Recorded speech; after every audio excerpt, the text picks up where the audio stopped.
warahmatullahi wabarakatuh. Perkenalkan, nama saya Jennifer Andi. Saya dari Fakultas Psikologi dari Universitas Bosowa dengan NIM 4524091267. Nah, di video kali ini saya akan membahas yaitu sarana ilmiah statistik dan matematika.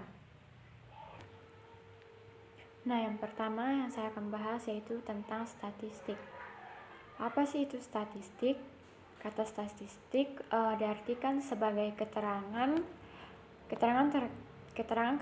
yang dibutuhkan oleh negara dan berguna bagi negara. Nah, adapun pengertian statistik secara etimologi yaitu kata statistik berasal dari kata status atau bahasa Latin yang mempunyai persamaan arti dengan kata state atau bahasa Inggris yang dalam bahasa Indonesia yang diterjemahkan dengan negara. Nah, pada mulanya kata statistik diartikan sebagai kumpulan bahan keterangan atau data baik yang berwujud angka maupun yang tidak berwujud angka yang mempunyai arti penting dan kegunaan yang besar bagi satu negara. Namun pada perkembangan selanjutnya arti kata statistik hanya dibatasi pada kumpulan-kumpulan bahan keterangan yang berwujud angka atau data kuantitatif saja. Ditinjau dari segi terminologi, istilah statistik terkandung berbagai macam pengertian, yaitu yang pertama, istilah statistik kadang diberi pengertian sebagai data statistik, yaitu kumpulan bahan keterangan berupa angka atau bilangan.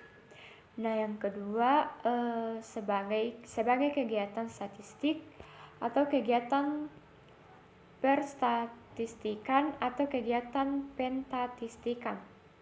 Nah, yang ketiga yaitu kadang juga dimaksudkan sebagai metode statistik, yaitu cara-cara tertentu yang perlu ditempuh dalam rangka mengumpulkan, menyusun atau mengatur, menyajikan, menganalisis dan memberikan interpretasi terhadap sekumpulan bahan keterangan yang berupa angka. Itu dapat berbicara atau dapat memberikan pengertian makna tertentu. Adapun sejarah perkembangan statistik. Nah, peluang yang merupakan dasar dari teori statistika merupakan konsep baru yang tidak dikenal dalam pemikiran Yunani kuno, Romawi, dan bahkan Eropa dalam abad pertengahan. Teori mengenai kombinasi bilangan sudah terdapat dalam aljabar yang dikembangkan sarjana muslim, namun bukan dalam lingkup teori peluang. Nah, begitu dasar-dasar peluang ini dirumuskan, maka dengan cepat bidang telaahan ini berkembang. Konsep statistik sering dikaitkan dengan distribusi variabel yang ditelaah dalam suatu populasi tertentu. Tujuan pengumpulan data statistik. Nah, tujuan dari pengumpulan data statistik dapat dibagi ke dalam dua golongan besar, yang secara kasar dapat dirumuskan sebagai kegiatan praktis dan kegiatan keilmuan. Yang kedua, tujuan sebenarnya tidak mempunyai perbedaan yang hakiki, karena kegiatan keilmuan merupakan dasar dari kegiatan praktis. Dalam bidang statistika, perbedaan penting dari kedua kegiatan ini dibentuk oleh kenyataan bahwa dalam kegiatan praktis hakikat alternatif yang sedang dipertimbangkan telah diketahui paling tidak secara prinsip, di mana konsekuensi dalam memilih salah satu dari alternatif tersebut dievaluasi berdasarkan serangkaian perkembangan yang akan terjadi. Nah, adapun peranan statistik dalam tahap metode keilmuan. Statistika bukan merupakan sekumpulan pengetahuan mengenai objek tertentu, melainkan merupakan sekumpulan metode dalam memperoleh pengetahuan. Nah, metode keilmuan sejauh apa yang menyangkut metode sebenarnya tak lebih dari apa yang dilakukan seseorang dalam mempergunakan pikirannya tanpa ada sesuatu pun yang membatasinya. Walaupun begitu, sangat menolong untuk mengenal langkah-langkah yang lazim dipergunakan dalam kegiatan keilmuan yang dapat dirinci, yaitu yang pertama yaitu observasi. Ilmuwan melakukan observasi mengenai apa yang terjadi, mengumpulkan dan mempelajari fakta yang berhubungan dengan masalah yang sedang diselidikinya. Nah, yang kedua yaitu hipotesis. Untuk menerangkan fakta yang diobservasi, dugaan yang sudah ada dirumuskan dalam sebuah hipotesis. Hipotesis atau teori yang menggambarkan sebuah pola yang menurut anggapan ditemukan dalam data tersebut. Berikut yang ketiga yaitu ramalan. Dari hipotesis atau teori dikembangkanlah deduksi. Dan jika teori yang dikemukakan itu memenuhi syarat deduksi, akan merupakan suatu pengetahuan baru yang sebelumnya diketahui sebelumnya secara empiris, tetapi dideduksikan dari teori. Nah, yang keempat yaitu pengujian kebenaran. Ilmuwan lalu mengumpulkan fakta untuk menguji kebenaran ramalan yang dikembangkan dari teori. Mulai dari tahap ini, keseluruhan tahap-tahap sebelumnya berulang seperti sebuah siklus. Nah, yang berikutnya saya akan membahas tentang logika. Nah, logika adalah sarana untuk berpikir sistematis, valid, dan dapat dipertanggungjawabkan.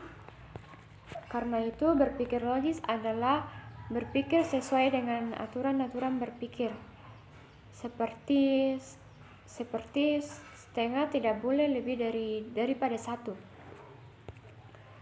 Nah, adapun aturan-aturan cara berpikir yang benar. Nah, kondisi ini adalah hal-hal yang harus ada supaya suatu dapat terwujud, dapat terlaksana. Untuk berpikir baik, yakni berpikir benar, logis diakleris, juga dibutuhkan kondisi tertentu. Yaitu yang pertama, mencintai kebenaran. Yang kedua, ketahuilah apa yang sedang Anda kerjakan. Nah, yang ketiga, ketahuilah apa yang sedang Anda katakan. Keempat, buatkan distingsi atau pembedaan dan pembagian yang semestinya. Yang kelima, cintailah definisi yang tepat. Yang keenam, ketahuilah mengapa Anda menyimpulkan begini atau begitu. Yang ketujuh, hindarilah kesalahan-kesalahan dengan segala usaha dan tenaga, serta sangguplah mengenali jenis, macam, dan nama kesalahan. Demikian juga mengenali sebab-sebab kesalahan pemikiran atau penalaran. Adapun klasifikasi, sebuah konsep klasifikasi seperti panas atau dingin hanyalah menempatkan objek tertentu dalam sebuah kelas. Suatu konsep perbandingan seperti lebih panas atau lebih dingin mengemukakan hubungan mengenai objek tersebut dalam norma yang mencakup pengertian lebih atau kurang dibandingkan dengan objek lain.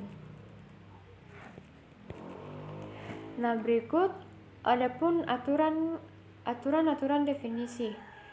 Nah, definisi secara etimologi adalah suatu usaha untuk memberi batasan terhadap sesuatu yang dikehendaki seseorang untuk memindahkannya kepada orang lain.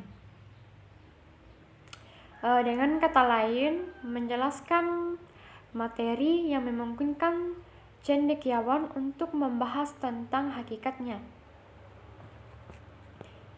Definisi mempunyai peranan penting dalam pembahasan yang berkaitan dengan penjelasan tasyawurat dan pembatasan makna lafaz mufradah, dan di segi lain terkait dengan pembahasan tazkiyah dan lafaz murakabah.